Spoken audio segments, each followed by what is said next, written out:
Okay? So now let's push through sa ating actual na gagawin na. Okay? So, pag inopen nyo yung ating Primavera, so lilitaw yung ganito na icon. Okay? So, lumitaw din ba yun sa inyo?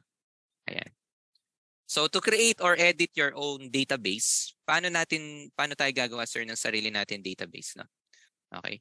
To create or to do your own database, para magawa natin siya is i-click lang natin itong edit database. Ito yan. Or meron tayong ellipsis na nakikita. Ayan. So kung gusto niyo mag-add ng sarili nyong database, you just click add. Okay. So for example, yung database alias natin is MST Connect. Ayan. And then sa data type, papalitan lang natin siya ng standalone, yung SQLite natin. Okay. And then click next. And then gawa ka ng add a new connection to an existing standard or add a new standalone database and connection. And then you can insert base currency, no? Pwede yung palitan yung peso, sign niyo agad dito. Okay? Or enter new password. Okay? So, para gawa tayo ng password natin, you can change the admin, for example, ayan, yung name nyo. So, gawa tayo ng password natin and then confirm password. Okay? Pwede nyo palitan dito actually yung dollars, pero later on na lang, no? Palit tayo ng currency mamaya na lang. Click next. And then load sample data. So wag nyo nang i-check yung load sample data na yun. And then click next. And so you want to overwrite it, click yes na lang. And then finish. So ngayon, meron ka ng database natin. And then select mo yan, for example, MST Connect. Select. Okay. So ano yung nilagay ko kasi kanina na ano natin. Pati ako nakalimutan ko na. Ayan. Ayan. So lagay mo lang and then click OK. And then maglo-load na yung database ninyo. Okay. So, antayin lang natin, naglo-load lang saglit yung Primavera. Ayan, okay. Per industry is not yet, sabi niya. It's not yet ano daw. Okay, so share ko lang ng buong screen yung ating Primavera. Okay. Okay. So kita naman yung screen natin, no? So pinapaset niya yung ating industry daw. Okay. So how to set up yung industry natin? Napakasimple lang. Click lang natin yung admin. Okay. Sa admin, under sa admin, you will see admin categories. Okay. So, admin ano pala, sorry. Admin preference, sorry. Sa admin preferences, hanapin yung industry. And then, select nyo lang industry natin, engineering and construction. And then, click close. Okay. So, ulitin ko lang admin preferences, industry, engineering and construction. Under po yan sa admin. Okay. So, pag inopen nyo yung enterprise natin, ito yung lilitaw sa screen natin. So, sa right side, so dito, sa right side, nakikita nyo yung ating Gantt chart, no? Pero wala pa tayong Gantt chart. Sa left side naman, ito yung enterprise natin or yung enterprise project structure natin, okay? Or yung EPS natin. Ayan. So, EPS and yung ating, or under sa project tab yan.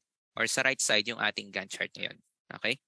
So, let's explore muna yung ating mismong mga tabs natin dito para medyo familiar lang tayo ng konti. Okay? So under sa file, kapag inedit ko yung file natin, meron tayong new, open, page setup, print setup. So later on pag nagpiprint tayo, dito tayo. We can import and export and select project portfolio. We can do that dito sa file. Under sa edit naman, we can do cut, copy, add, delete, find, replace, spell check. Kung nag-check kayo. Under sa edit, ang pinaka-importante dito is user preferences. Kapag kinlik ko yung user preferences natin, lilitaw dito yung ating time units. Pwede kayong mag-iba ng units na gusto ninyo. Pwedeng days, weeks, okay? So, pero ako usually hours and days na lang. Ayan, durations. Okay? So, example, eto din, and then decimals na gusto ninyo. So, you can show yung ginagamit ng resource unit. Kung gusto yung show as percentage, pwede rin later on sa resources. Or units per duration, pwede rin siya. Okay? Under dates naman, you can set anong gusto nyong dates, no? So, kung ano yung preferences ng user na date format niya, pwede nyong gawin dito. So, for example, month, date, day, year, yung gusto nyo. Day, month, year, year, month, date, ayan. So, pwede nyong gawin na preferences nyo dito. So, we have also yung 4-digit year natin. Month, name, leading zeros, and other separators, no? and other works. Ayan. So currency. So as you can see, yung currency natin, you use US dollar. Mamaya, gagawa tayo ng pesos natin. Okay, na currency. So later on, doon ko di-discuss yan. Hahanap tayo ng currency natin dito.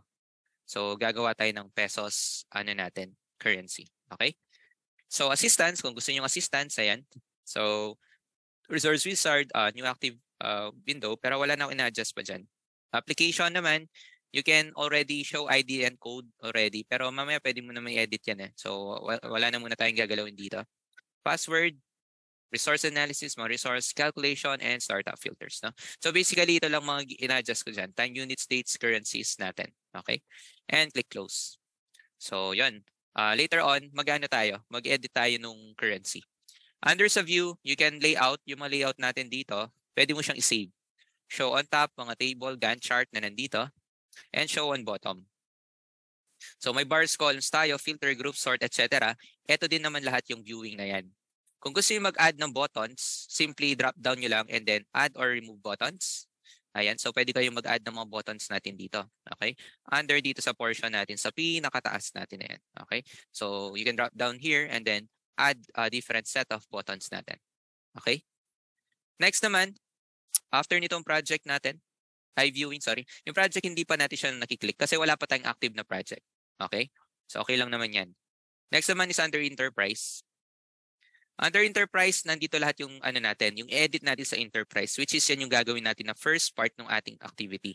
So sa enterprise, no, we can click here project, enterprise project structure, tracking, project portfolios, ayan, resources, roles, OBS, resource codes, project codes, activity codes, user-defined fields, calendars, and other under sa enterprise. Next naman is we will be having also tools, no? Ano ba meron sa tools? So yung schedule, level resource, ano pa ba? Actuals, update progress, calculate, summarize, ayan. So nandito lahat yan sa tools natin. And then yung other works natin na nag-under tayo sa tools, no? Ayan, so visualizer reports and other works. Under admin, we have yung preferences. So pag kinlik natin yan, meron tayong general, no? Information. Pwede nyo edit dito yung first day ng week. Kung gusto nyo Monday, no? Ayaw nyo ng Monday, gusto nyo Tuesday, no? Kasi may pamahiin na ayaw nyo mag-start ng Monday. Pwede rin. So yun, pwede kayong mag-add dito. Activity duration. Pwede kayong mag-edit ng default duration, no? So try ko munang edit ng 7 para mamaya makita nyo ulit itong 7 na linagay ko. Okay? So data limits, no? So yung mga maximum levels or mga codes natin. So wala na akong edit pa muna dyan. ID lengths, ayan. Maximum characters and code maximum characters, nandito rin yan. Time periods, so you can edit to specifying working hours, each time period, hours per month, hours per year. Earned value, no, mga percentage, ayan. So kayong bahala kung anong gusto nyong percentage complete or mga percentage natin. Reports, options, and rate types and industry. Other admin preferences yan. So next naman is admin categories. So under admin categories, nandito yung mga tagging na nababanggit ko sa inyo. So meron tayong expenses, WBS categories, documents, etc., risks, units of measure. So mamaya mag-add tayo ng unit of measure dito. Later on pag nasa resources na lang tayo. Okay?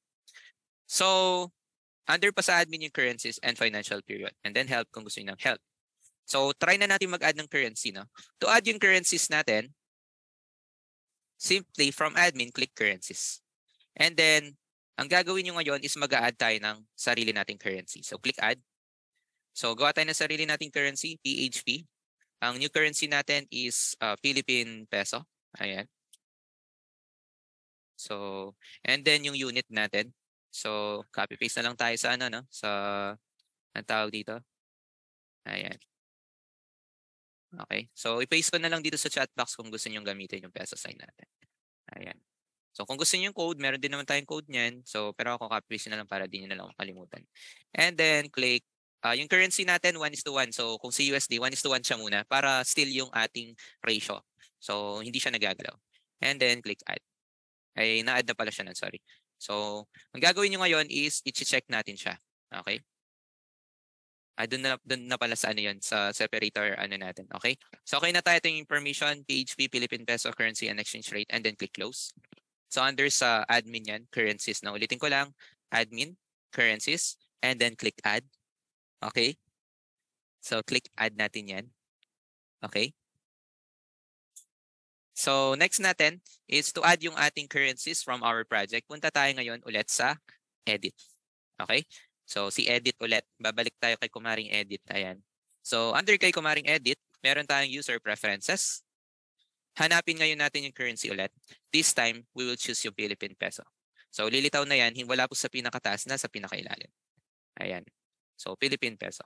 And then click add. And then close. Okay? So hindi nyo pa makikita yan kasi wala pa tayong cost. Pero mamaya, mag-active yan. Okay? So okay ulit. No? So ulitin ko lang for changing the currency. Click admin. Click currencies. Click natin yung ating add to add currency. And then general. And then currency ID, Philippine peso, yung symbol na gusto nyo, and then exchange rate. To add yung currency natin, edit, user preferences, and then punta kayo sa currency, ellipsis symbol, scroll to the pinakailalim natin, click add, and then click close. No? So yun. So naka-automatic na siyang naka-active ngayon. So let's explore pa yung ating workspace. No? Sa left side, meron tayong activity table. Sa right side naman, meron tayong pinaka-Gantt chart natin. Wala pa tayong active. Kaya hindi talaga lilitaw yan. So para maipakita nyo yung pinakailalim, i-check nyo lang yung project details. So i-check, right-click sa mouse, project details, left-click, right-click, project details. No? So may choices kayo to activate yung ating details sa ilalim. So dyan yung nakikita yung project details natin. Okay? So under dito sa pinakailalim, ito yung status na nabanggit ko. So general, notebook, budget log, spending, etc. Lahat ng mga gusto nyo i-edit, nandito lahat yan. Okay? Pero later on na lang natin edit yung importance. You can also adjust yung screen natin. Ang kagandahan kay Primavera is meron siyang tatlong screen agad. Gantt chart, activity table, tsaka yung ano natin. Hindi na kayo malilito. Okay? Yan yung kagandahan dito. And then mamaya, mas may papakita niya yung curve natin ng mas mabilisan. So sa left side, meron tayong new, etc. open. Kung gusto nyo mag-add ng information dito, click nyo lang to. Add or remove button. So add natin enterprise project structure, OBS, ayan. So kung gusto yung ilagay yung mga roles, no? So pwede rin. Ayan. So ako in-add ko yung mga importante lang. Dito you can add or remove button din. So you want to assign, maintain baseline, ayan. So mamaya makikita nyo kung ano yung importance dito sa left side. Okay? And then next naman sa right side, makikita natin yung class, no? Yung cut, paste, etc. natin ng information sa right side. And then dito, pwede rin tayo mag-add ng mga toolbars natin for arrangement naman. Okay? And then activity details dito sa ilalim. Okay? So ngayon, ready na tayo to create our new project schedule.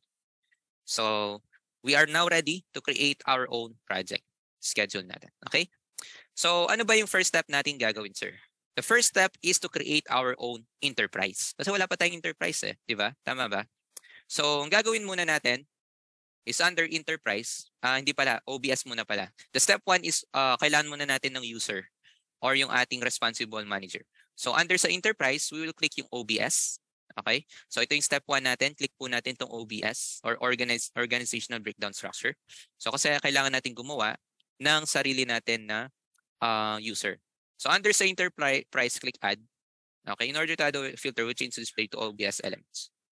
So lilitaw yung new OBS. So yung new OBS na yan, ako yung lalagay ko yung name ko dyan. Okay?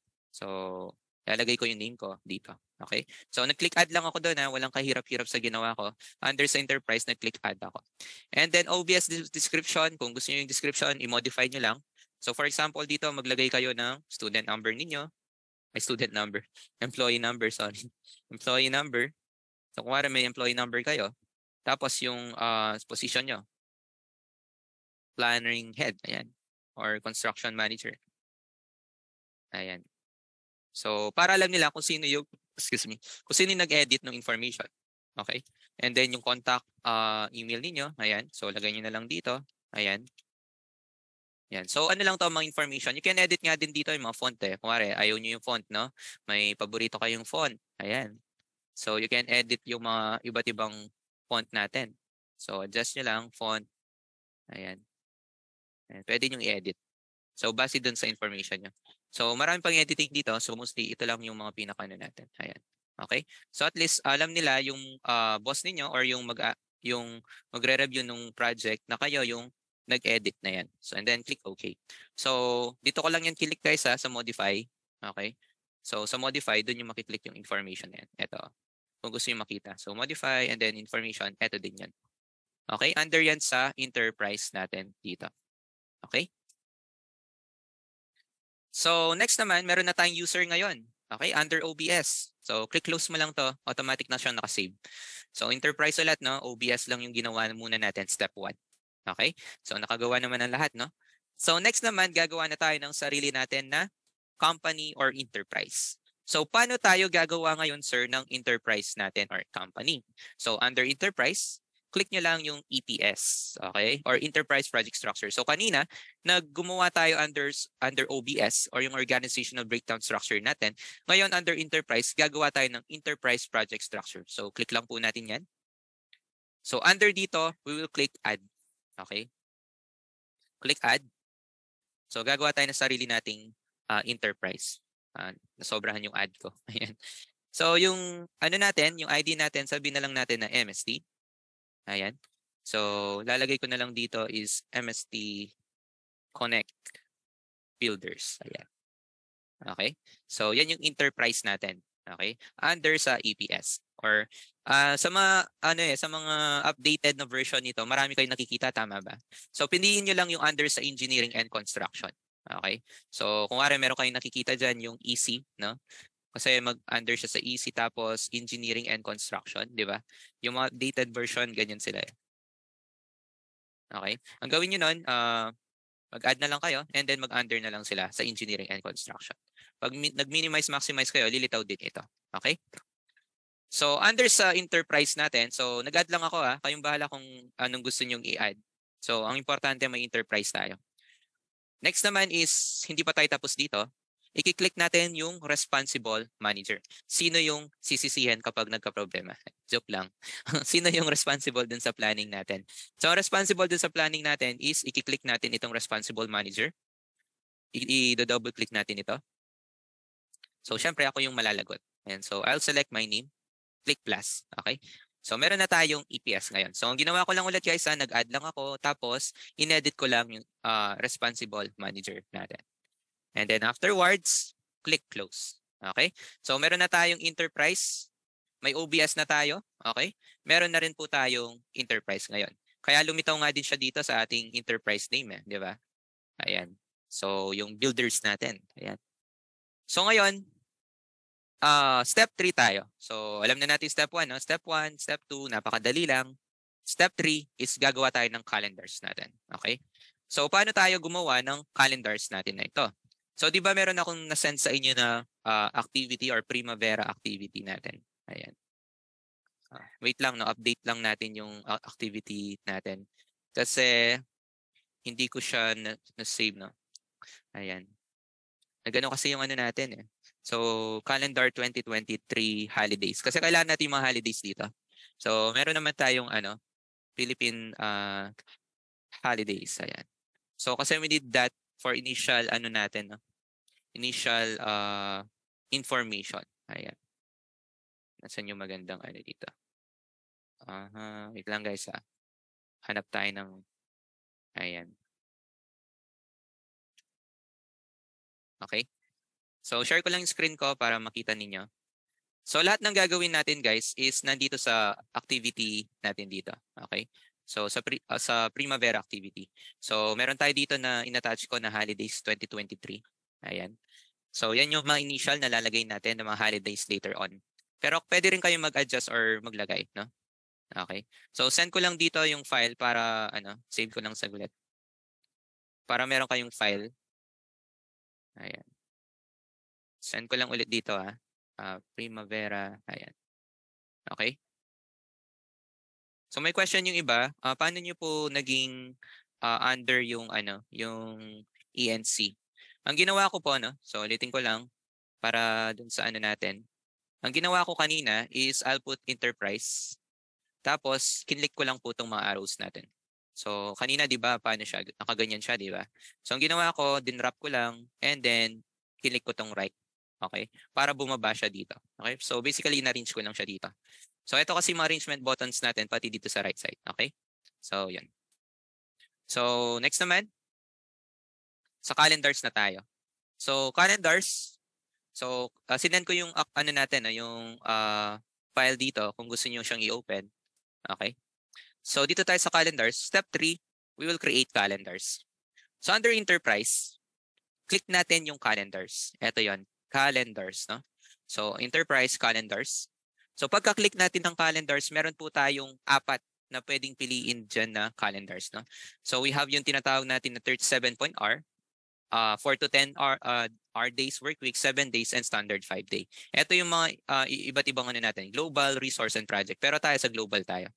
So para pwede rin natin siyang magamit sa ibang ano natin. Okay? So ang gagawin natin ngayon dito, under dito sa information na to, try natin i-check kung anong meron sa isa't isa. So paano natin ma-check, sir? So punta tayo sa modify. So pag kinlik ko yan, sinelect ko yung 37.5, modify, lilitaw yung calendar natin ngayon.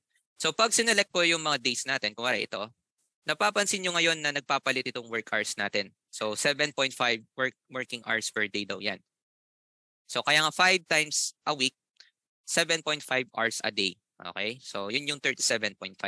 Pag sinelect ko yung Sunday, 0 yan, pati Saturday. Kasi naka-highlight sila ng exemption or walang pasok dyan. So yung mga white, may pasok yan. Okay? Ayan. So kaya nakikita nyo na naka-highlight sila ngayon. Ayan. Imagine, no? Next week na ba? Or hindi, ano ba tayo ngayon? August 26, no? Ayan. So next week, bare months na. Ayan. Ang bilis, no? Ayan. So, Merry Christmas, guys. Ayan. ang bilis ng panahon, no? Kung papansinin niyo, next week, Friday, ano na? September. Ayan. September, October, November, December. Ayan. So, yung mga may 13 month dyan, ayan, baka naman. And so, konting ano na lang, konting tiis na lang. Ayan. So, sa 37.5 hours work days, yun yung ano natin. Every day, 7.5 working hours yan. Sa Saturday, walang pasok. Okay? Then afterwards nun, click close lang natin. So sa 4 to 10 hours days work week naman, so click modify. So dito naman is 4 na araw kang pumapasok pero 10 hours per day ka.